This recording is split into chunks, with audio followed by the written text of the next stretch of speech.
Uttarakhand SSC paper leak case के गुनहगारों का हिसाब शुरू हो गया है। मुख्य आरोपी खालिद मलिक की दुकान को धामी फोर्स ने बुलडोजर से ध्वस्त कर दिया। खालिद और उसकी बहन साबिया पहले ही पुलिस की गिरफ्त में है। मुख्यमंत्री धामी कह चुके हैं, जिन लोगों ने पेपर जिहाद किया है उनका बचना नामुमकिन है। चाहे कोई भी इसमें दोषी पाया जाएगा उसके खिलाफ कार्रवाई होगी और ये हमारी जीरो टॉलरेंस की नीति है।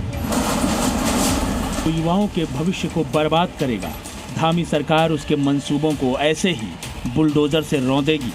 उत्तराखंड में ना तो पेपर लीक करवाने वाले माफिया बचेंगे और ना ही उनके मददगार। बुलडोजर के ताबड़तोड़ वार से उनका इसी तरह से हिसाब किया जाएगा। बुलडोजर एक्शन की ये तस्वीरें हरिद्वार की हैं। जिस दुकान को बुलडोजर से गिराया जा रहा है उसके मालिक का नाम खालिद मलिक है, लेकिन उसकी एक और पहचान है। Khalid Uttarakhand SSC paper leak case का मुख्य आरोपी भी है। उसने सिर्फ छात्रों के भविष्य से ही खिलवाड़ नहीं किया था, बल्कि सरकारी जमीन पर भी अतिक्रमण कर रखा था। इसलिए धामी फोर्स की टीम ने खालिद और उसके चाचा के दुकान को बुलडोजर से जमींदोज कर दिया। आप देख सकते हैं मेरे पीछे किस तरह से ये टीन शेड यहाँ पर लगा हुआ था, ये हटाया गया। निर्माण यहाँ पे हुआ था, ये भी यहाँ से जमींदोज कर दिया गया है।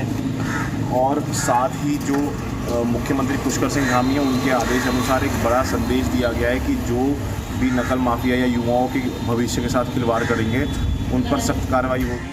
खालिद मलिक इस वक्त धामी फोर्स की कस्टडी में है। खालिद की बहन साबिया भी गिरफ्तार हो चुकी है।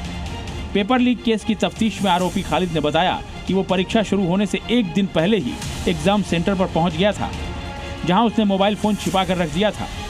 उसी फोन से उसने पेपर की तस्वीरें खींची और उसे अपनी बहन साबिया को भेज दी थी। साबिया ने इसके बाद टिहरी के एक प्रोफेसर को पेपर भेजकर उसके उत्तर मंगवाए।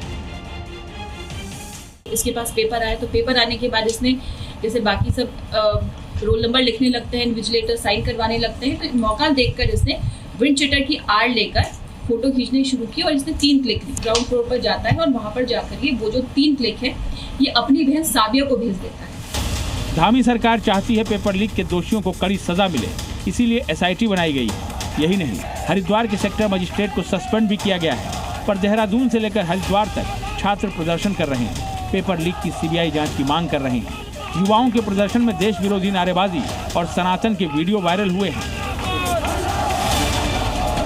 मुख्यमंत्री धामी का कहना है कि विपक्षी पार्टियां राजनीतिक फायदे के लिए युवाओं को भटका रही हैं। ये भी दुर्भाग्यपूर्ण है कि छात्रों की आड़ में सरकार को निशाना बनाया जा रहा है, उसका राजनीतिकरण किया जा रहा है, देशद्रोह के नारे लगाए जा रहे हैं और सनातन धर्म का अपमान किया जा रहा है।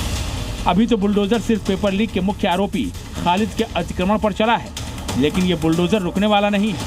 मुख्यमंत्री प्रण ले चुके हैं कि प्रदेश में नकल जिहाद के एक एक गुनहगार का चुन चुन कर हिसाब किया जाएगा।